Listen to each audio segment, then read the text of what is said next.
At the family reunion, my father asked with genuine confusion, "Aziza, baby, why did you come in an Uber? Did the car I gave you for your birthday break down?"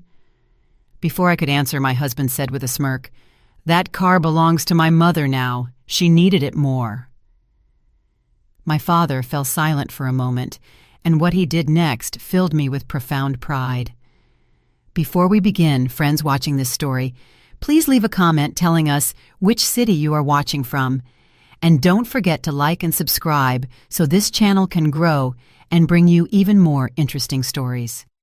That afternoon, the main house of the King family was wrapped in a warm but imposing atmosphere. The grand mansion, a marvel of modern architecture, buzzed with the aroma of delicious soul food emanating from the central hall and the laughter of relatives.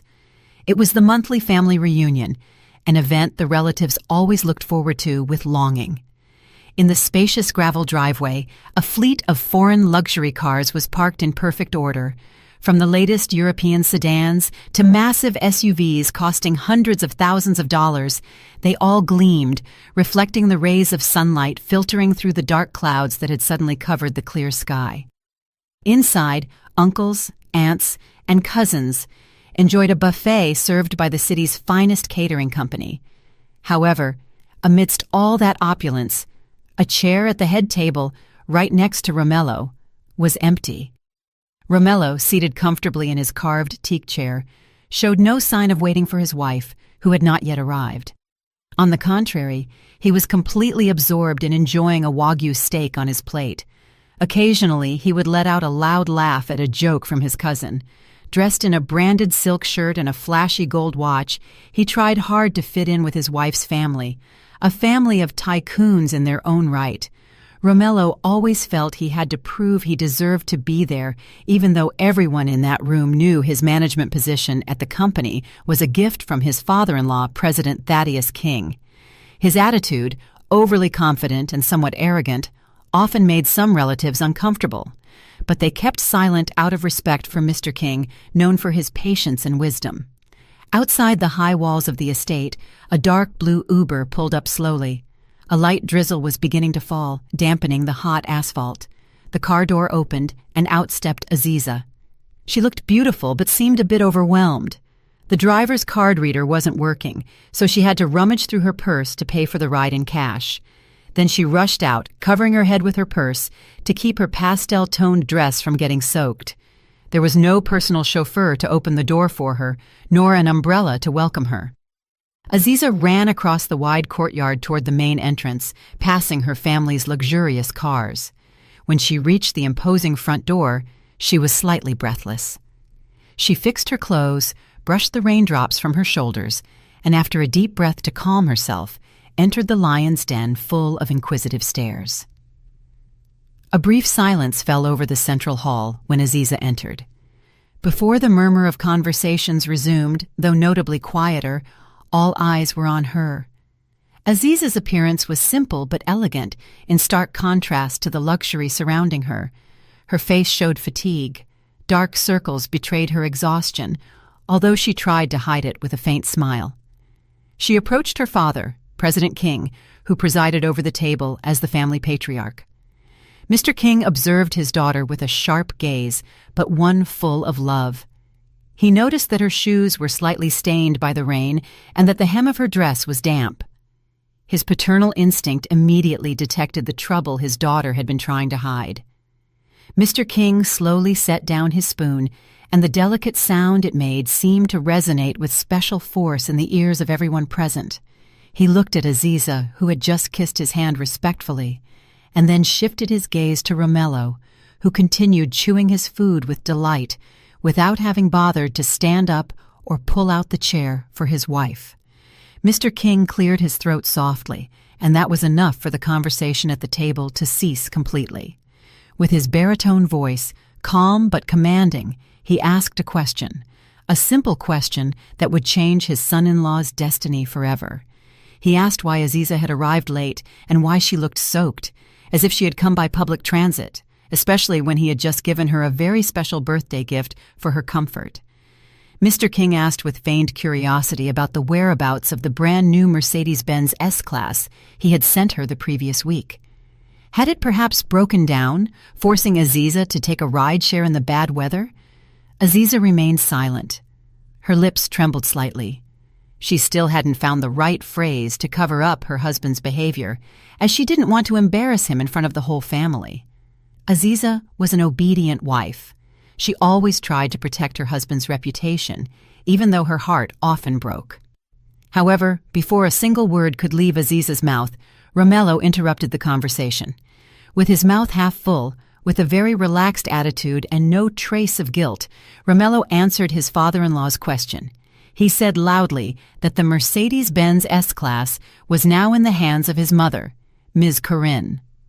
Romello explained, as if it were the most reasonable thing in the world, that his mother needed a large, luxurious car so as not to be looked down upon by her friends at the Church Society Club.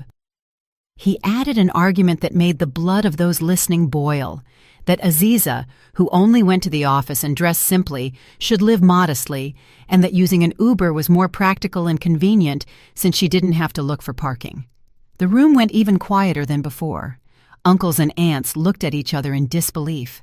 They knew the car was a personal gift from Mr. King to his only daughter Aziza, not for his son-in-law's mother, who was famous for her vanity. Romello's words were not only disrespectful, but they showed a total disregard for his wife and a lack of awareness of his place before the person who had given the gift. Aziza lowered her head, holding back extreme shame. She wasn't ashamed of having come in a taxi, but that her husband was exhibiting his stupidity with such pride in front of her own father. She clutched the hem of her dress, wishing the floor would open up and swallow her. Her heart ached to hear how her husband prioritized his mother's image over his wife's comfort. However, Mr. King's reaction was completely unexpected for Romello. Aziza's father didn't slam the table, didn't shout, didn't even flush with anger. Mr. King remained silent for a moment, observing his son-in-law as if he were examining a strange insect. Then a faint smile appeared on his lips, a smile that didn't reach his eyes. He nodded slowly, as if he understood the twisted logic Romello had just exposed.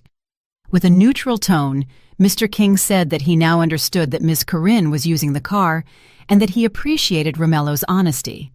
Romello, interpreting his father-in-law's reaction as a sign of approval, or at least the helplessness of an old man before the younger generation, smiled smugly. He felt victorious, as if he had managed to handle his wife's family assets without any resistance. Under the table covered with a silk tablecloth, Mr. King's hand moved slowly to take his smartphone out of his pocket. Without even looking at the screen, his fingers opened a family messaging app and typed a brief order for his company's security and operations team. Not many words were needed. A single sentence was enough to activate the asset recovery protocol. The message was sent instantly, unleashing a destructive storm upon Romello and his mother. Mr. King put his smartphone back, lifted his coffee cup, and took a sip with delight, as if he had just signed a very lucrative business contract. His eyes rested gently on Aziza, sending her a silent signal that everything would be okay, that her father had the situation under control. Romello, oblivious to everything, continued eating avidly, unaware that the sword of Damocles hung over his head, ready to cut his arrogance at the root. Meanwhile, in another part of the city, a contrasting scene was unfolding at a luxury shopping mall, the meeting point for the city's high society. Not even the cloudy sky could dampen Ms. Corinne's desire to show off her new toy. In the valet zone of the majestic main lobby, a gleaming black Mercedes-Benz S-Class was parked, deliberately a bit crooked so everyone would see it. Ms. Corinne stood next to the car with her chin held high. She was dressed from head to toe in colors that didn't match. In a clumsy attempt to flaunt luxury brand logos, an imitation crocodile skin purse hung from her arm, and her fingers were loaded with excessively shiny gold rings. Around her, 5 of her friends from the social club observed her with varied expressions, some with admiration, others with envy, and some who, knowing the modest origins of Corinne's family, snickered discreetly. But today, the stage belonged to Corinne. She raised her voice on purpose to recount that this car, big and magnificent, was a special gift from her dear son Romello. She bragged that Romello's business was booming, so much so that he was able to buy her this car worth nearly $150,000 in cash, no installments. She patted the hood of the car as if patting her son on the back, boasting about the comfortable heated and ventilated seats and the state-of-the-art audio system. She didn't mention Aziza's name at all, as if her daughter-in-law had contributed nothing to her son's success. Her friends showered her with feigned praise, which inflated Corinne's ego even more. They praised what a good son Romello was, and how lucky Corinne was to have a son so successful and respectful of his parents. Corinne absorbed all the flattery like a sponge, feeling on top of the world. She even allowed herself to throw a hint at one of her friends, who had arrived in an older sedan, suggesting it was time to change cars for safety and comfort. Satisfied after almost half an hour of exhibition, Corinne finally decided to end the gathering.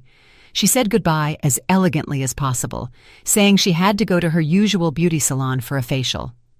Corinne pressed the button on the handle to open the car door and slid into the cool interior that smelled of new leather.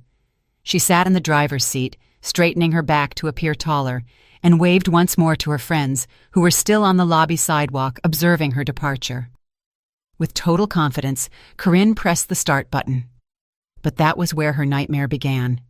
Instead of the smooth purr of the engine, a long, sharp, deafening alarm sounded. The instrument panel that normally glowed with futuristic graphics turned completely red. All the warning lights flashed at the same time like the lights of a broken disco, creating an atmosphere of panic in the confined cabin. Before Corinne could understand what was happening, the automated voice of the car's computer system resonated loudly through the premium speakers she had bragged about so much. The voice was cold, monotone, and robotic, but the message was very clear. Alert! Unauthorized use of an asset detected. Security system activated. Engine permanently locked by administrator. The voice repeated over and over. Corinne panicked, pressed the start button repeatedly, stomped on the brake pedal, and even hit the steering wheel with her palms, but the car was completely dead, like an expensive piece of scrap metal. Her face began to pale, and a cold sweat ran down her forehead, ruining her thick makeup. The situation became even more humiliating when the car's security system started honking the horn at regular intervals like an anti-theft alarm. The loud sound resonating throughout the high-ceilinged mall lobby attracted everyone's attention. The mall security guards, passing visitors, Uber drivers, and of course Corinne's friends who hadn't left yet, looked toward the Mercedes. Corinne's friends who previously admired her now began to whisper and hold back laughter as they watched Corinne like a fish in a bowl, frantically hitting the glass from the inside. Corinne tried to open the door to escape the shame, but the central locking system, remotely controlled by Mr. King's IT team, had automatically locked her in. She was trapped in her own luxury car, turned into a free show for hundreds of pairs of eyes. At the headquarters of Mr. King's company, a young IT specialist watched his monitor with an impassive face. He had just executed a priority order from the company owner.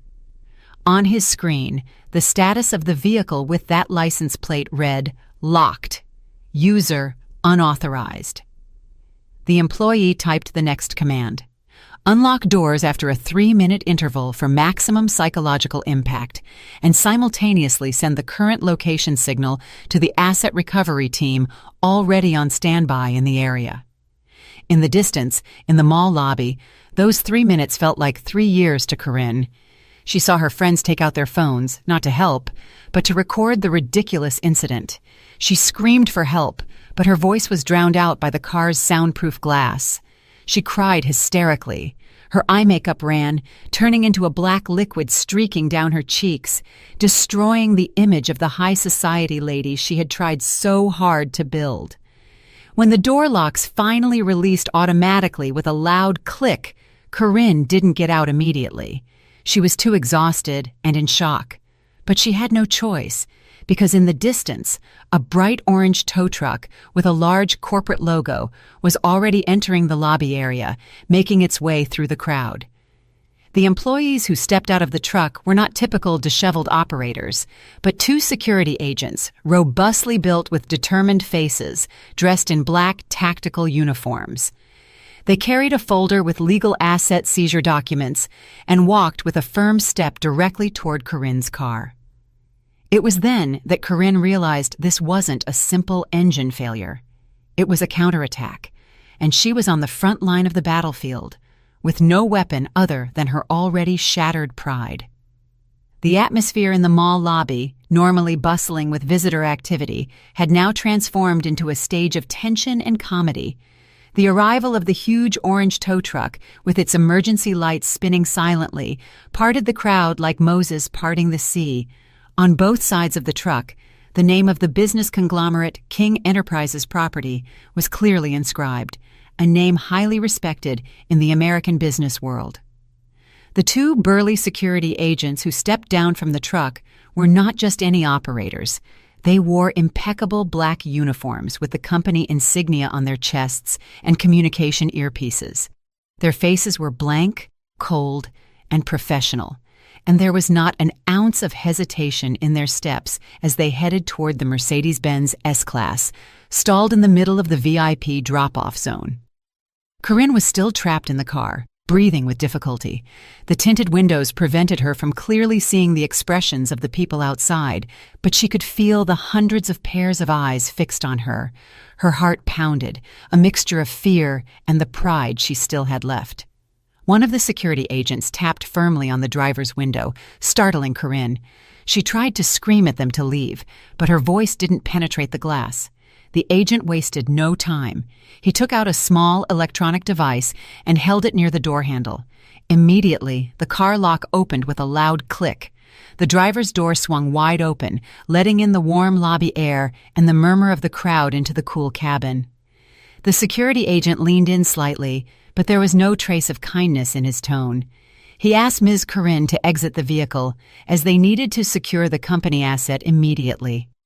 Corinne, feeling her pride trampled, exploded in anger. She clung to the steering wheel with all her might and refused to move. With a cracking voice, she shouted that the car belonged to her son, Romello, and that no one had the right to take it from her. She threatened to call the police and report them for theft. Corinne's hysterical screams echoed against the lobby ceiling, and mall visitors moved even closer to see who this middle-aged woman causing such a scene was. Several people took out their phones, activated the camera function, and began recording the embarrassing incident in real time. The security agent didn't get carried away by emotions.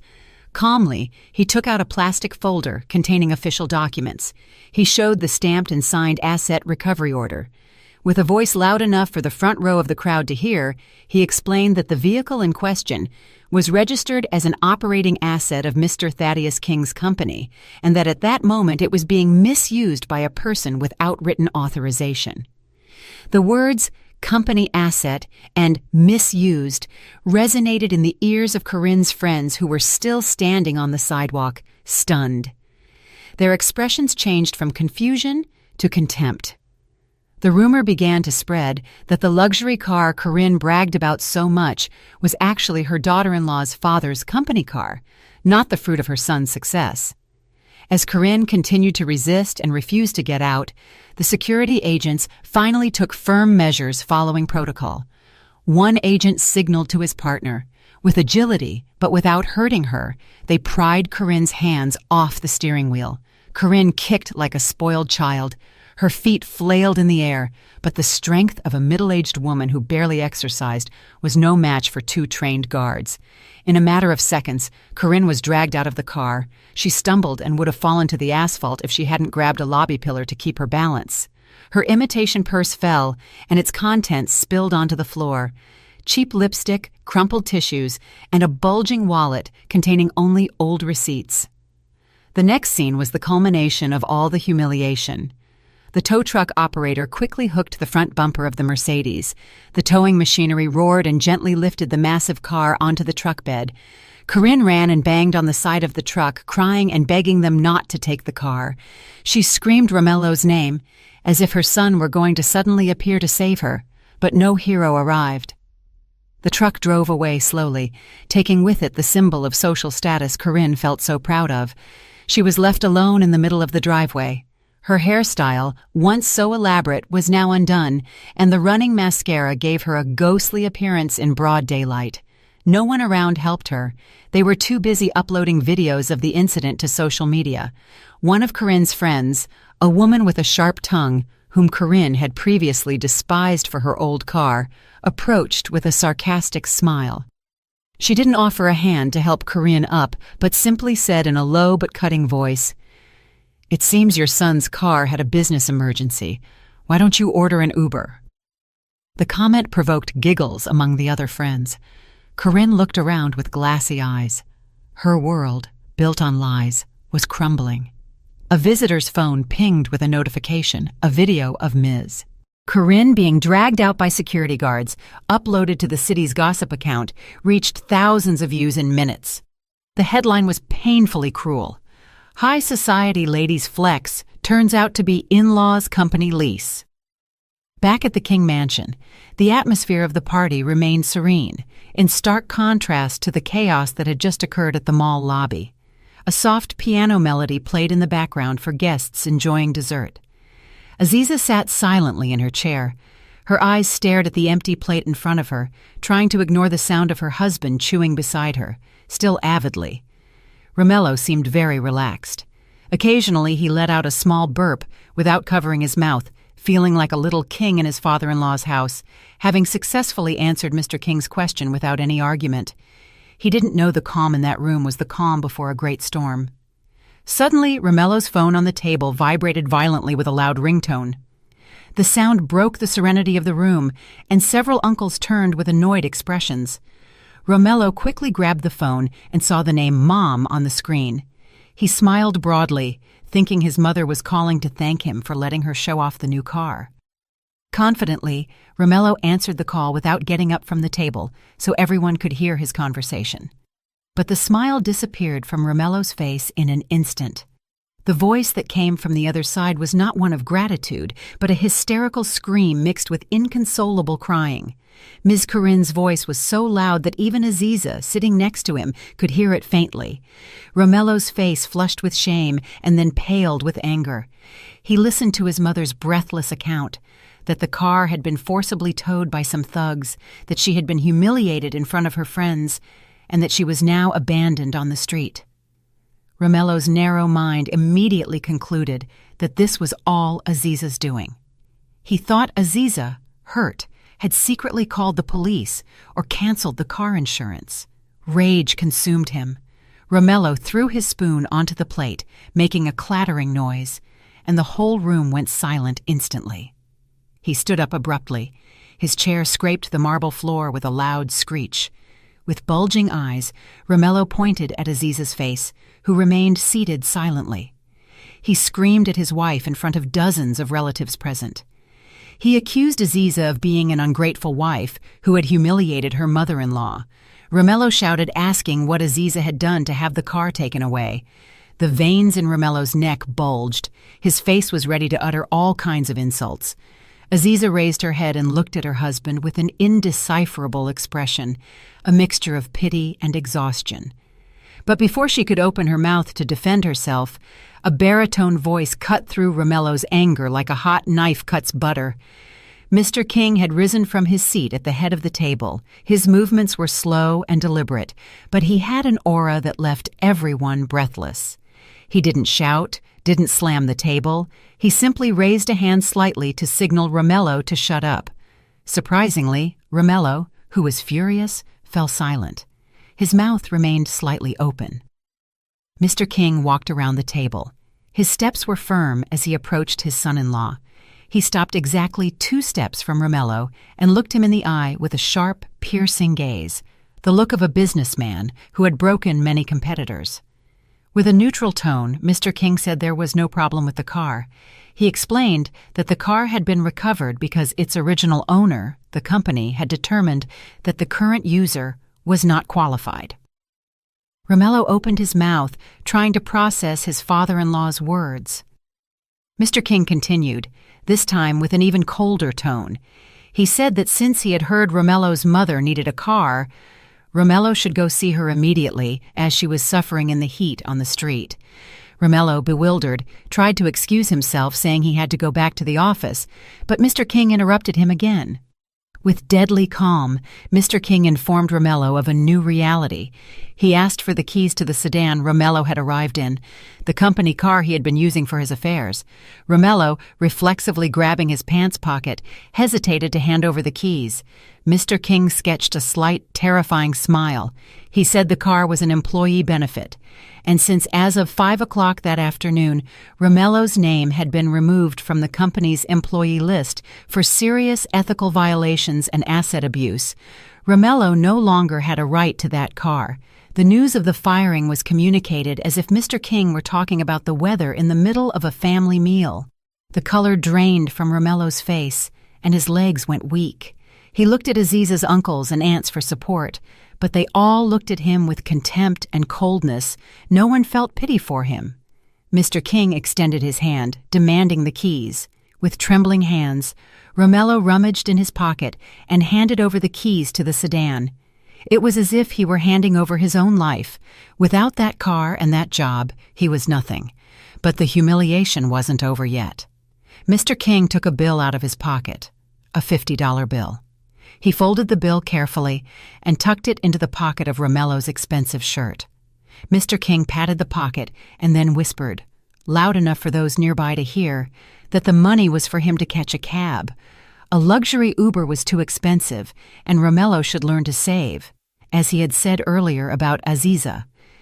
Mr. King nodded to the head of security of the house, who was waiting in a corner of the room. 2 robust house guards approached. They didn't touch Romello roughly. They simply stood on either side of him, exerting strong psychological pressure for him to leave immediately. Romello looked at Aziza one last time, hoping his wife would defend him, but Aziza had already turned away. She was busy pouring hot tea for her mother, acting as if Romello were no longer there.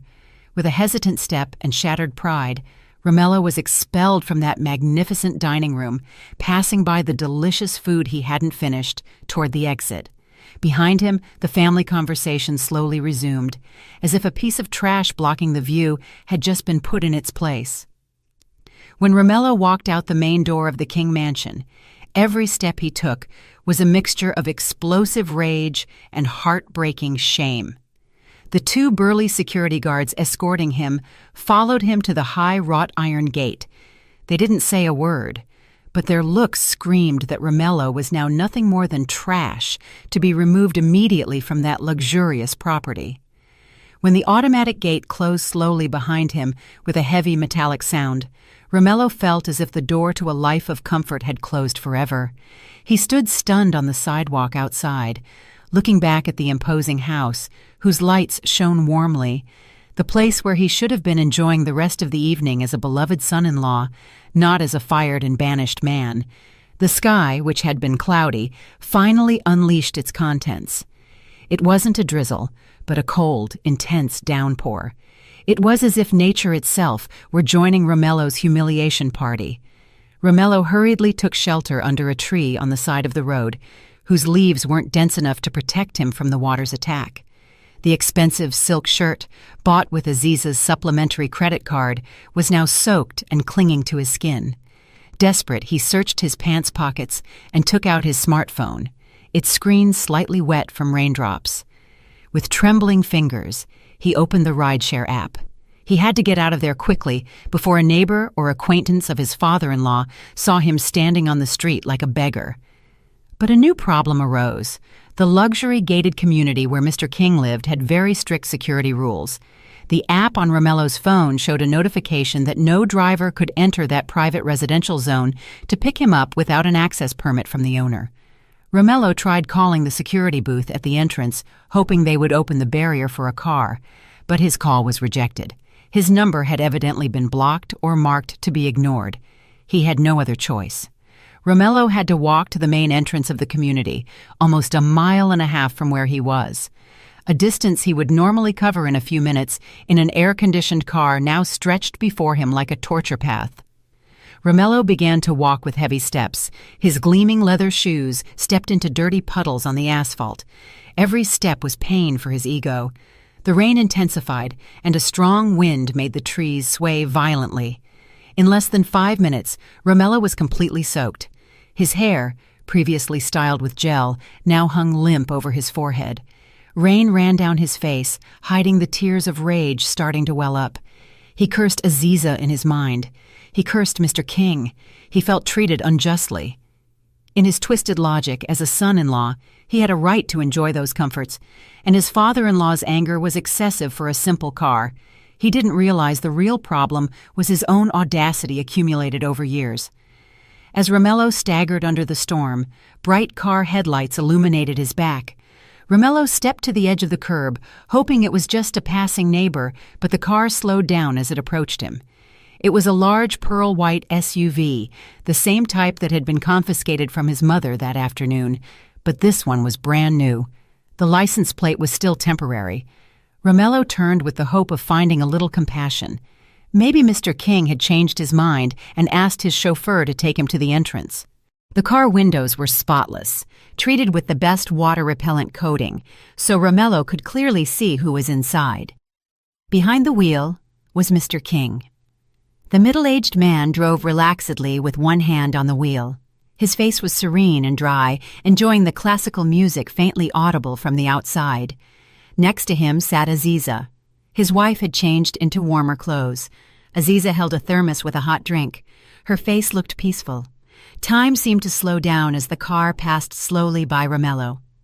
Romello stared at his wife's face, hoping Aziza would turn, see her husband shivering with cold, and ask her father to stop. But that hope was shattered. Aziza looked straight ahead. Her gaze was empty, as if Romello were an unimportant object on the road, like a streetlight or a trash can. There was no hatred in Aziza's eyes, only absolute indifference. The car accelerated again. Its tires passed through a deep puddle, splashing brown mud onto Romello's already soaked pants. Romello stood there soaked in mud and rainwater, staring stunned as the taillights of that luxury car disappeared around the corner toward the exit gate. He stood alone, feeling a cold that soaked him to the bone. An hour later, Romello finally arrived at the rental apartment he had called home, although both the rent and bills were paid by Aziza. His body shook violently, and his lips were blue. He slammed the door, entering, hoping to find some warmth or at least a place to vent his emotions, but the scene that greeted him in the living room only caused him an even bigger headache. The house was a mess. Curled up on the living room sofa was Ms. Corinne. Her hair was messy, and streaks of running mascara still stained her cheeks. His mother was also soaked. Apparently, she had had trouble getting decent transportation from the mall. Seeing Romello arrive home in an equally pitiful state, Ms. Corinne, instead of asking how he was or bringing him a towel, immediately stood up and unleashed her fury. She pointed at Romello's face and screamed, asking where his responsibility as a son was. Ms. Corinne retold the tragedy at the mall, exaggerating how she had been treated like a criminal and turned into the laughingstock of the entire city. She blamed Romello for not controlling his wife, accusing him of being too soft on Aziza, which had given the daughter-in-law the courage to commit the disrespectful act of recovering the company car. Ms. Corinne's high-pitched screams filled the not-very-large apartment, making Romello's ears ring. Physically and mentally exhausted, Romello couldn't take it anymore. For the first time in his life, he responded to his mother's screams. He threw his briefcase on the floor and shouted that all this had happened because of his mother's greed and her desire to show off. Romello said that because his mother hadn't been able to keep her mouth shut about the car's ownership, he had been fired, kicked out, and humiliated in front of Mr. King's entire family. Miss Corinne fell silent for a moment upon hearing the word fired, eyes wide. But that woman's ego was too big to admit a mistake. Instead, she flipped the script. She said the firing wouldn't have been a problem if Romello were truly as successful and rich as he had always bragged. The fight between mother and son continued with fury, blaming each other and bringing up dirty laundry they had kept hidden under the mask of a harmonious and prosperous family. The argument only stopped when their stomachs growled loudly in unison. Hunger overcame emotion. They realized they hadn't eaten anything since noon. The luxury food at Mr. King's party was a distant memory, and Ms. Corinne, too busy showing off, hadn't had lunch at the mall either. Hunger, combined with stress and the exhaustion of being soaked by the rain, felt painful. Romello let out a long sigh, trying to swallow his pride. He sat on the sofa, wet from his clothes, and took out his phone again. He planned to order a bunch of expensive fast food to relieve stress. He thought a delicious meal might at least comfort this bad day a little.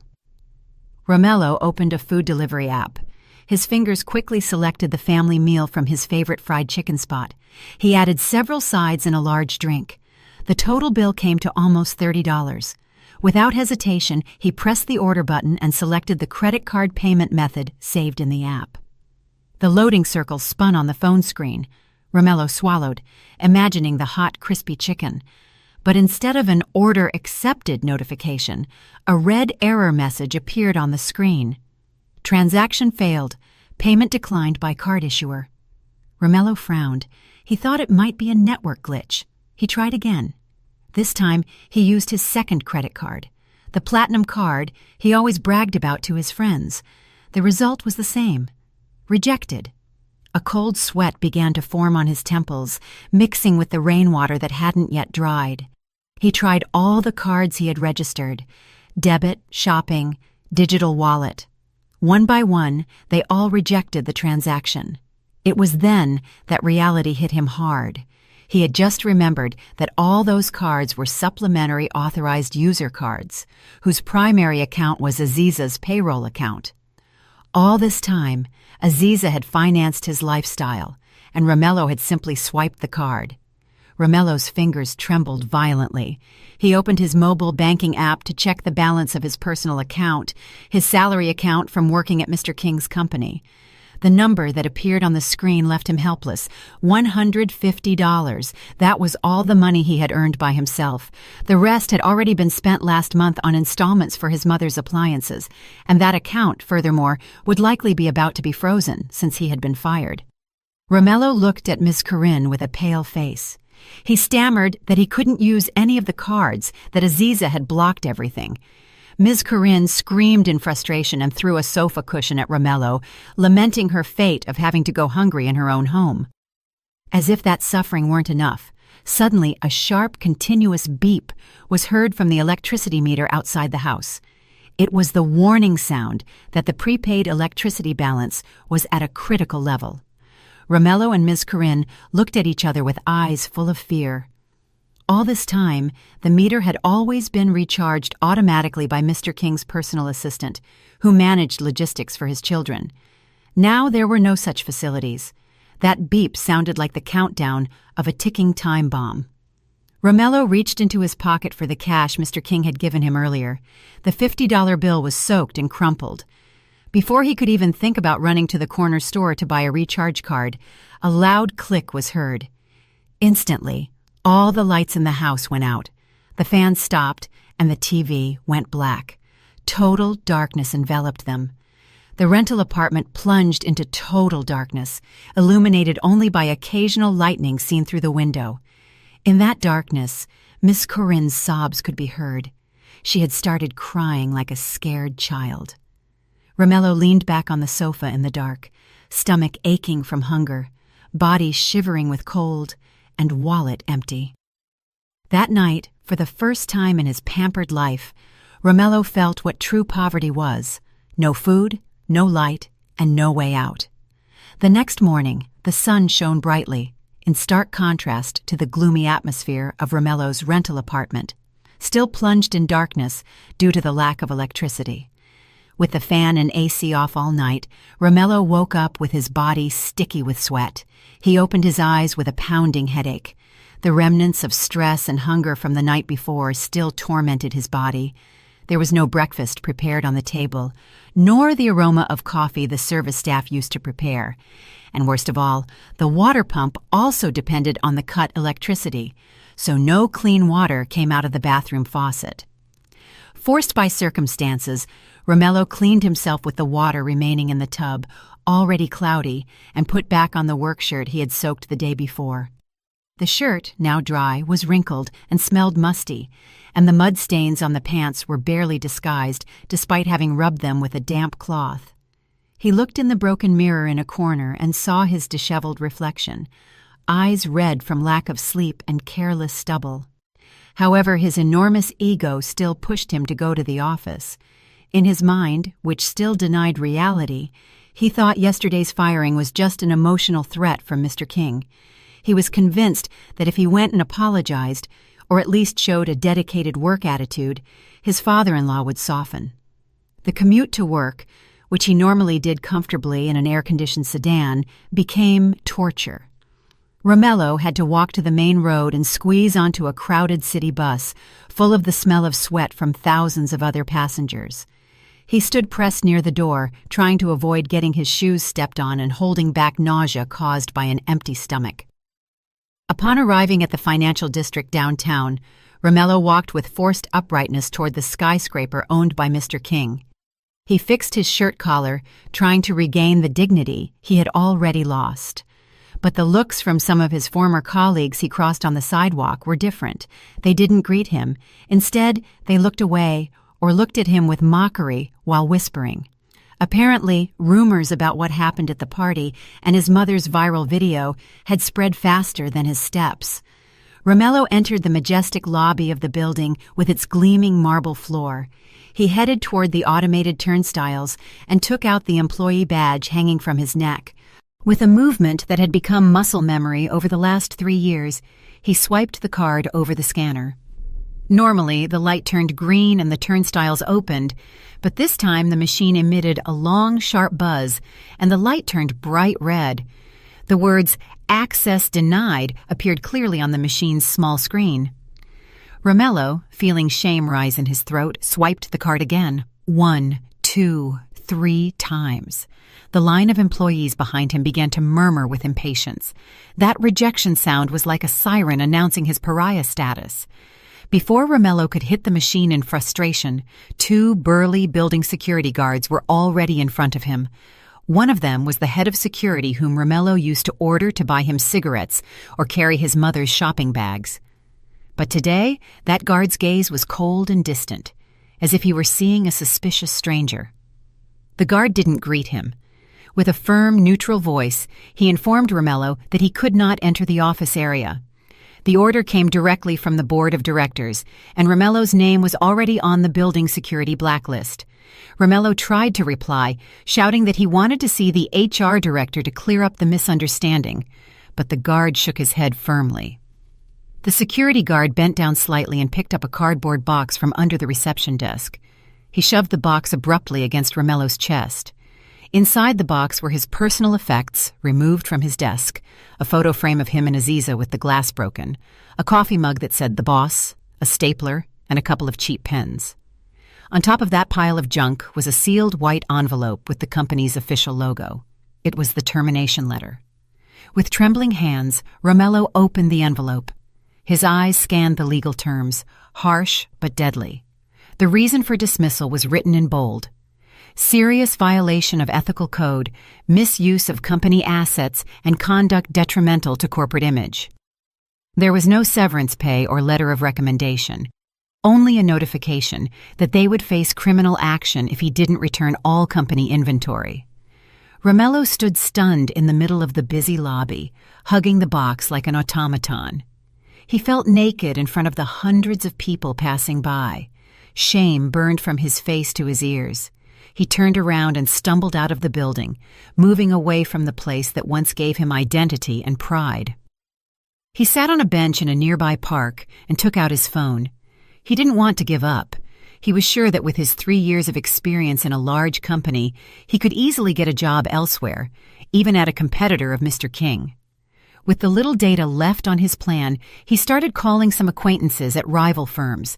The first call was to a marketing director at another real estate firm who had tried to recruit him in the past.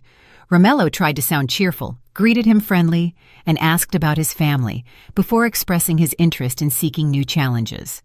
But the voice on the other end sounded uncomfortable and rushed. The person interrupted Romello and told him bluntly that he had already heard what happened. He explained that the business sector was very small, and rumors about asset misuse were poison for anyone's reputation. No reputable company would dare hire someone who had been personally fired by Mr. Thaddeus King and had a history of questionable integrity. The person said sorry and hung up quickly. Romello called his second, third, and 10th contact. The result was the same. Some didn't answer. Others blocked his number immediately, and some told him bluntly that his name was already on the industry's HR blacklist. Mr. King had truly closed all doors on him. Romello hadn't just lost his job, he had lost his future. Under the cruel sun, Romello realized he was now unemployed with a toxic reputation, unsellable anywhere. A week had passed since the expulsion incident, and Romello's life had sunk into an even deeper pit of hardship. He and his mother survived in their dark rental apartment, selling the remaining appliances one by one, from the TV to the blender, to a neighborhood scrap dealer for a laughable price. The money was barely enough to eat a sandwich a day and buy candles for light. Amidst that despair, a process server showed up with a summons. Aziza had officially filed for divorce. Romello read the lawsuit documents with cunning eyes. His manipulative mind didn't see this as the end, but as a golden opportunity. He thought about the division of assets. During their 3 years of marriage, Aziza's wealth and Mr. King's gifts had been substantial. In Romello's logic, since he was her legal husband, he was entitled to half that fortune.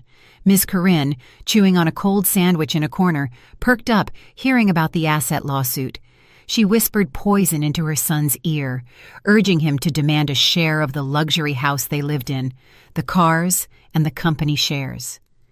Ms. Corinne convinced Romello that the law would surely side with the husband and that Aziza wouldn't be cruel enough to leave her ex-husband with nothing.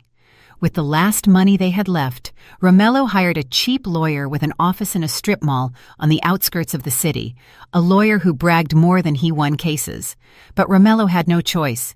He went to court with the vain confidence that he would walk out a new millionaire. The day of the trial arrived. The atmosphere in the family court was formal and cold. Romello put on the best shirt he had left, which fit a bit loosely due to the drastic weight loss of the last week, but he strove to look as pitiful as possible to gain the judge's sympathy. However, his eyes gleamed with greed. On the other side of the room, a door opened and Aziza entered. Her appearance was truly different. She was radiant, dressed in an elegant navy blue dress and a carefully knotted silk scarf. Her face was clean, serene, and emanated an aura of determination Romello had never seen before. Aziza didn't come alone. She was accompanied by the best family law firm in the country, men in expensive suits carrying leather briefcases full of documents. The trial began with the reading of the claim and response. When it came time to discuss marital assets, Romello's lawyer attacked immediately with an exorbitant demand. He demanded a division of assets worth several $1,000,000, claiming Romello had contributed to managing the family business and maintaining the stability of the home. Romello even shed crocodile tears, saying he had been kicked out inhumanely without a cent. He demanded compensation for material and moral damages. Ms. Corinne, sitting in the audience, nodded. Her eyes shone, imagining the money they would receive. But the smile of victory on Romello and his mother's faces didn't last long. Aziza's lead lawyer, a middle-aged man with thick glasses and a gaze as sharp as an eagle's, stood up silently. He didn't refute Romello's claims with emotional words, but with data. He asked the court for permission to present evidence from a forensic audit of household finances during the 3 years of marriage. The lawyer opened a large box containing a stack of bank statements, credit card bills, and transfer receipts, as thick as a brick. He began to present shocking facts. It turned out that during the marriage, Romello hadn't contributed a single cent to household expenses. His meager salary was always spent entirely on his personal expenses and Ms. Corinne's lifestyle. Worse yet, Aziza's lawyer demonstrated that all the luxurious facilities Romello and his mother enjoyed, trips abroad, Ms. Corinne's designer bags, jewelry, and even the renovation of his mother's house in her hometown, were paid for with the supplementary credit card in Aziza's name. Legally, the use of funds without written permission and outside reasonable living expenses for the couple was classified as debt. The lawyer presented a summary indicating that the total of Romello and his mother's hedonistic expenses amounted to the fantastic figure of over $300,000. The court fell silent. The figure was so large, the judge frowned and looked at Romello with inquisitive eyes. Romello paled. He tried to reply that they were gifts from his wife. But Aziza finally spoke. With a soft but firm voice, she stated under oath that she had never authorized the use of such a large sum for her mother-in-law's luxuries. She said that she, on the contrary, often had to save to finance her business. Aziza revealed she had kept silent all that time because she wanted to save her marriage. But since Romello had initiated the lawsuit for division of assets, she had the right to recover her money. Aziza's lawyer presented a counterclaim.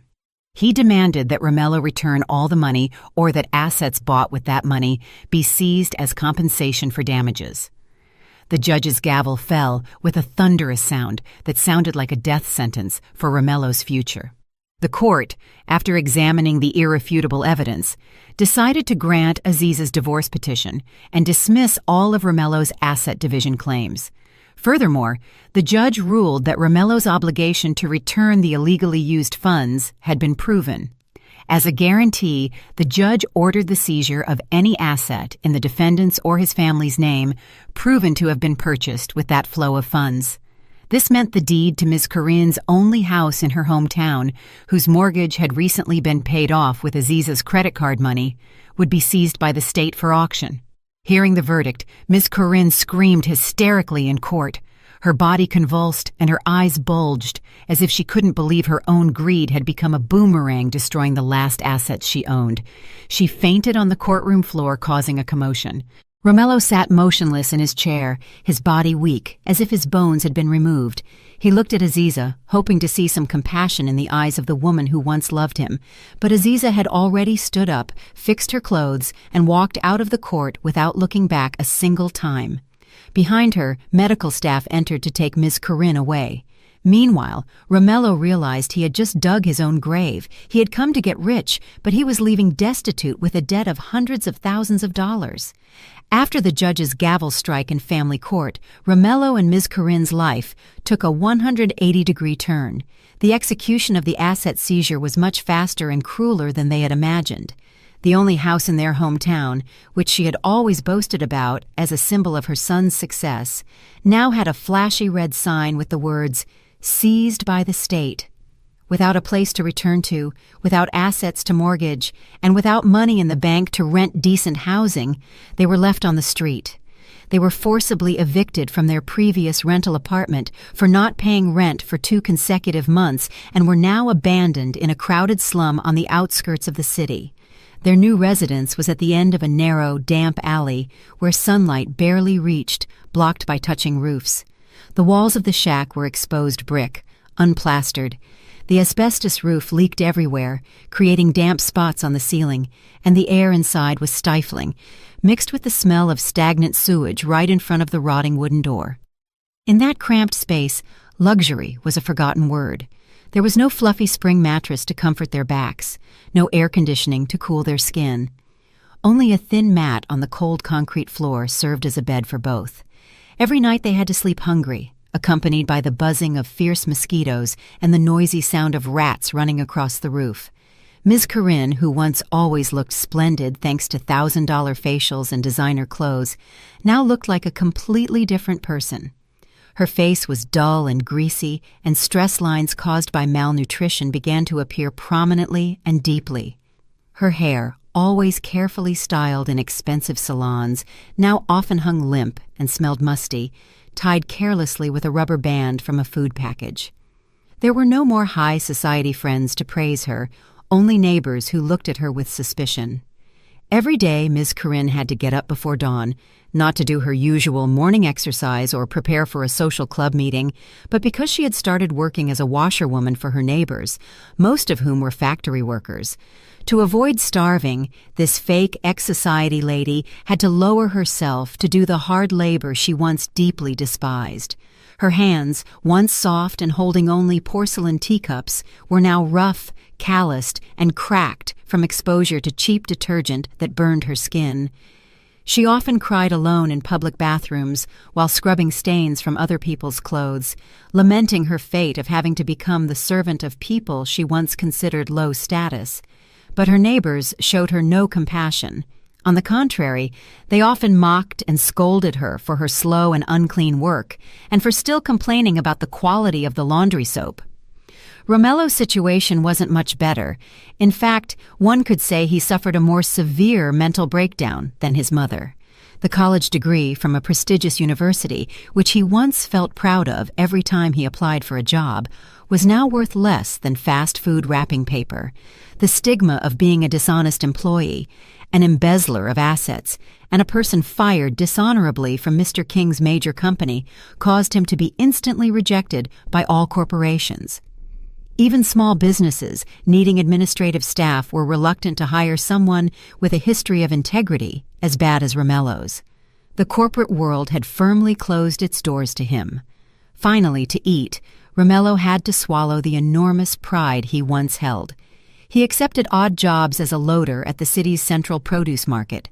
Every night until dawn, Romello had to transport 100-pound sacks of rice, vegetables, and onions from delivery trucks to merchants' stalls. His back, which once rested comfortably in an ergonomic chair in an air-conditioned office, was now scratched, bruised, and hunched from bearing heavy loads that tortured his spine. His skin, once carefully groomed, was now sunburnt, dark, greasy, and full of dirt that was hard to remove even with soap. His feet, once wrapped in gleaming leather shoes, now only wore thin, patched flip-flops, walking on the wet market floor full of rotting trash. Romello often had to fight with stronger porters for a loading job and was frequently pushed and fell into the mud, becoming the laughingstock of the market people, who didn't know he was once an arrogant young executive. Whenever Romello returned to the shack with a wrecked body and barely enough change to buy a couple of sandwiches with some bologna, the atmosphere at home, far from offering the peace of rest, greeted him with a new hell. The fights between mother and son became an inevitable routine. Ms. Corinne, unable to accept her hard life, kept blaming Romello for all her suffering. With a shrill voice, she cursed Romello for being a useless and stupid son who hadn't known how to take care of his rich, good wife, Aziza. She kept bringing up the past, saying that if Romello had been smarter to gain Mr. King's favor and hadn't been so honest about the car, they wouldn't have ended up in this dump. Blind, exhausted physically and mentally, he no longer accepted the reproaches as he did when he was an obedient son. His respect for his mother had been completely eroded by bitter reality. He responded to his mother's insults with much crueler and hurtful words.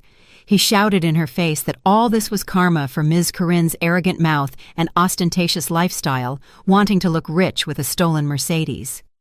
Romello blamed his mother's greed for pushing him to commit petty corruption and lies that finally made him lose his job, his wife, and his future. His screams of hate often ended with breaking plastic plates or slamming doors, causing the next-door neighbors to bang on the wall and threaten to kick them out if they kept making noise in the middle of the night. In that narrow, hot, and stifling space, the affection between mother and son had disappeared without a trace, replaced by mutual hatred, blame, and deep regret that was already too late to fix. They were trapped together in the pit of poverty they had dug themselves, with no hope of ever getting out. 5 years is not a short time for the wheel of fate to make a complete turn. A year had passed since the storm of ruin hit Romello and his mother, erasing every trace of the false luxury they once enjoyed. Time marched on, indifferent to their miserable fate. On the other hand, for those who were patient and honest, time brought sweet rewards. That afternoon, at a fine dining restaurant located in the most exclusive business district, the atmosphere was cool, calm, and elegant. The restaurant was known as a meeting place for successful entrepreneurs and high society. The marble floor gleamed, reflecting the light of crystal chandeliers, and the aroma of prime steaks and gourmet coffee filled the air, perfectly climate-controlled by a central AC system. Soft, instrumental jazz music played in the background, adding a touch of class to the place. At one of the best tables, located next to a large window overlooking the main street, sat Aziza and her father, President Thaddeus King. Aziza's appearance was much more charming and dignified than a year ago. She was elegantly dressed in a modern outfit from a renowned designer that matched perfectly with a softly patterned silk scarf. Her face was clean and naturally radiant, emanating unmistakable inner peace and happiness. There was no trace of sadness, mental pressure, or swollen eyes, unlike when she was Romello's oppressed wife. Aziza was now a complete, independent, and respected woman. Today was a day of special celebration. Aziza had just inaugurated the 5th branch of her fashion boutique, which had become a trend among young women. The business, which she had started again with her own capital and her father's strategic guidance, had grown very quickly in a short time. She had proven to the world, and especially to herself, that she could stand firm on her own feet without the shadow of her father's great name. Mr. King looked at his daughter with overflowing pride and affection. The elderly gentleman looked healthy. His smile was wide and free as he listened to Aziza speak enthusiastically about her business expansion plans to enter the export market in neighboring countries. They laughed together, enjoying a chocolate cake dessert, celebrating a true victory in life. For Mr. King, seeing his daughter break free from a harmful parasite and become a strong woman was incalculable happiness, much more valuable than any luxury car he had bought. Amidst their warm and laughing conversation, Aziza's gaze casually drifted toward the huge window beside them. The glass, thick and soundproof, perfectly separated two opposing worlds. The quiet, fragrant, and luxurious world inside the restaurant, and the noisy, hot, dusty, and cruel world outside. On the sidewalk of the avenue in front of the restaurant, there was a huge traffic jam due to lunch hour. Aziza saw a small altercation in an illegal parking zone, not far from the restaurant lobby entrance. An illegal valet dressed in an old, torn orange vest full of grease was being harshly scolded by the owner of a luxury sedan who claimed his car had been scratched by a passing motorcycle. The valet bowed his head deeply, asking for forgiveness with a very miserable and scared gesture. He clasped his hands in front of his chest several times, pleading not to be beaten or reported. The valet's skin was dark, burnt by the scorching sun. His hair was messy and long, full of street dust, and his body was very thin, like someone suffering from chronic malnutrition. His cheekbones protruded sharply, and his eyes were sunken, surrounded by dark circles. Aziza narrowed her eyes, trying to recognize a familiar figure behind that ragged appearance. The next instant, Aziza was startled. It was Romello, her ex-husband, who once always went impeccable with ironed shirts, elegant suits, and expensive watches. Now he stood on the hot asphalt without decent shoes, taking insults and spit from another person for a $2 coin.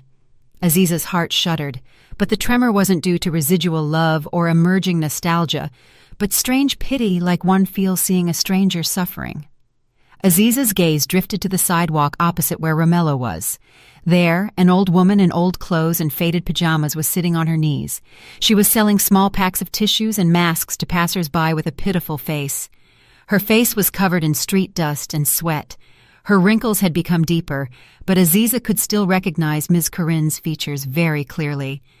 The woman who once boasted proudly of her imitation bags in malls and insulted Aziza at every social club meeting, calling her barren and stupid, now had to extend her hand on the street, hoping for people's compassion, to buy a pack of tissues for $1. The scene contrasted too much with the last memory Aziza had of them. It was as if an invisible thread, or perhaps fate, wanted to show her the end of the play. Romello, who had just been reprimanded by the car owner, turned his head toward the luxury restaurant building. Maybe he wanted to escape the scorching sun for a moment, or maybe he just wanted to see the comfortable life he could no longer enjoy. His eyes pierced the transparent glass and met directly with Aziza's, who was looking at him. For Romello, time seemed to stop. He froze on the spot. His feet seemed nailed to the hot asphalt. Romello saw his ex-wife sitting in there. So beautiful, clean, radiant, and happy. He saw Aziza surrounded by the luxury he once felt and wasted. He saw that the delicious food on Aziza's table probably cost the same as his income for 3 months carrying sacks and parking cars. Shame, extreme regret, and the collapse of his ego hit Romello's chest so hard he ran out of breath and felt nauseous. He saw clearly what he had thrown overboard to follow his mother's irrational pride and greed. He wanted to scream. He wanted to call Aziza, wanted to run inside, kneel, and beg to be allowed back to the past. But he realized that thick glass was a wall of destiny he could no longer cross.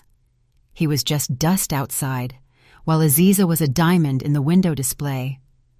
Romello saw that Miss Corinne had also turned and covered her mouth in astonishment. Tears of regret ran down her dirty, wrinkled cheeks.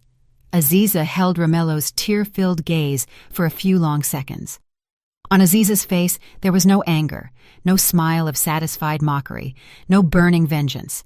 There was only a blank and serene look, the look of someone viewing a past that has ended and no longer has the slightest place in her life. Aziza slowly looked away, unilaterally breaking that eye contact. She looked back at her father. Mr. King had also noticed Romello's presence outside, but chose not to give it importance. Mr. King simply nodded and smiled at his daughter, a silent signal that everything had passed. Aziza returned her father's smile softly, and then, with an elegant and determined gesture, called the restaurant waiter. When the waiter approached, Aziza asked him to close the window blinds, as the sunlight was too dazzling. The waiter nodded politely and slowly pulled the blind cord. The thick golden fabric descended inch by inch, slowly hiding the view of the street, blocking Romello's vision of Aziza, and separating the bright light inside the restaurant from the painful heat outside. The blind closed firmly, and for Aziza, the book of her past also closed forever. Meanwhile, for Romello and his mother, life in regret was a prison without bars they would have to endure until the day they died. In a modest coffee shop on the outskirts of the produce market, Romello sat lost in thought with an empty gaze. His appearance was now much older than his actual age. His hair, once thick and black, was now graying and thinning in some areas. The skin on his face was weathered by the sun, and his teeth were yellowed from smoking too much to relieve stress. He wore a faded political t-shirt and worn-out shorts. In front of him was a cup of watery black coffee and a cold donut, the only breakfast he could afford before returning to his vegetable loading job. The noise of the market and the shouts of merchants sounded like the background music of his gloomy life. Romello's attention drifted when the coffee shop owner turned up the volume on an old tube TV placed on a dusty shelf. The morning news was broadcasting a special report profiling an inspiring businesswoman who had triumphed in the global market. Romello's heart seemed to stop when he saw the face that appeared on the screen. It was Aziza, but the Aziza he saw on TV was very different from the one he knew. She was so elegant, dignified, and radiant, with an aura of true happiness. Aziza was being interviewed on the patio of a luxurious house, much larger than Mr. King's old house, surrounded by a beautiful flower garden. The camera focused on the figure standing next to Aziza, a handsome man with a kind smile and a tender look holding an adorable toddler in his arms. It was Aziza's new husband, a renowned architect known for being a religious and very family-oriented person. In the interview, Aziza, with shining eyes, said her success was due to the prayers and support of her current husband, who always treated her like a queen and asked for nothing more than their happiness together. Aziza also mentioned that, as a devotion from her dark past, she had just created a social foundation to help women suffering from family abandonment. In that success story, Romello's name was not mentioned a single time. For Aziza, Romello had been completely erased from history. He was nothing more than a small stone that made her stumble before she could finally run at full speed. Romello felt immense pressure in his chest, as if a large rock were crushing his lungs. He saw how perfect Aziza's life was. Now he saw true love in her new husband's eyes, something Romello never gave her, too busy chasing his mother's pride. Regret hit him like a huge wave hitting a rock, but this time the wave drowned him. Romello remembered Ms. Corinne, who had been bedridden for a year, paralyzed in their cramped rental apartment after suffering a mild stroke. His mother, once so arrogant, now only cried and raved in dreams, spending her old age in an adult diaper rarely changed due to lack of money and without any of her high society friends coming to visit her. With trembling hands, Romello left some coins on the coffee shop table and stood up, leaving behind the TV broadcast that still showed the happy laughter of Aziza's little family.